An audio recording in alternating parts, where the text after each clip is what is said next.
In this video, you'll learn how to get a refund from Hostinger step by step, so you know exactly what to click and what to expect. Whether you've just changed your mind about a purchase or something isn't working out the way you hoped, I'll walk you through the full process in a clear and simple way. First, you'll need to log into your Hostinger account and open your H-panel. This is the main control panel where you manage your hosting, domains, and billing details. If you're not already signed in, go ahead and do that now, then head straight to the H-panel homepage.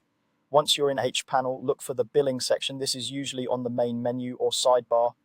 Click on billing and then choose invoices, or sometimes it may be labeled as payment history. This page is where you'll find a list of all your past payments and active subscriptions associated with your Hostinger account. Now scroll through your invoices and locate the specific payment you want a refund for. It's very important to check the date here.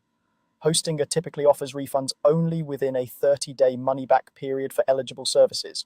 If your invoice is still within that 30-day window, you should see a refund button next to it. If you don't see that button, it usually means the order is no longer refundable under their policy, so keep an eye on those dates. When you've found an invoice with the refund option available, click on that refund button. This will open a new screen where you'll confirm exactly what you want to be refunded. Sometimes an invoice may include multiple services like hosting, a domain, or add-ons, so you'll need to select which services you want to include in the refund. On this confirmation screen, you'll also see a notice about data loss.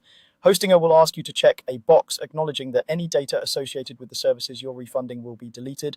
This means website files, databases, emails, and any other content stored under that service could be lost permanently. Before you tick that box, make sure you've backed up anything you might want to keep. Once you're sure, go ahead and confirm that you understand the data will be removed. Next, you'll choose how you want to receive your refund. You'll generally have two options. The first is to send the money back to your original payment method. This means if you paid with a card, it goes back to that card. If you paid with PayPal, it goes back to that PayPal account. Refunds to the original method usually take around 5 to 10 business days to appear, though PayPal is often quicker, typically around 2 to 3 days. The second option is to have the money refunded as Hostinger balance. This is account credit that appears in your Hostinger profile almost instantly. It can be a good choice if you plan to buy another hosting plan, upgrade, or purchase different services from Hostinger soon. Just remember, this balance cannot be withdrawn as cash later. It can only be used to pay for other Hostinger products.